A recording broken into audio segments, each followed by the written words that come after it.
You ask Tiger to solve. This deals with linear equations with one unknown. The final result is x equals 5/9.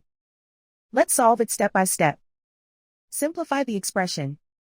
Expand the parentheses. Simplify the arithmetic. Expand the parentheses. Simplify the arithmetic. Multiply the coefficients. Expand the parentheses. Group like terms. Simplify the arithmetic.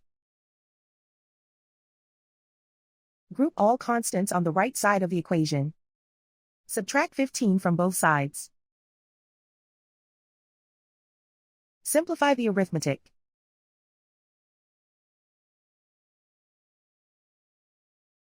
Isolate the a.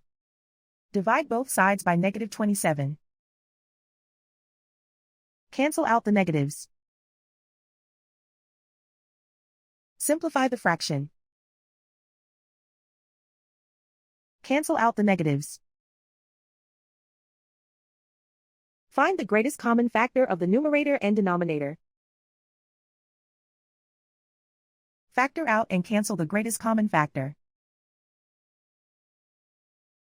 And so the final result is x equals 5/9.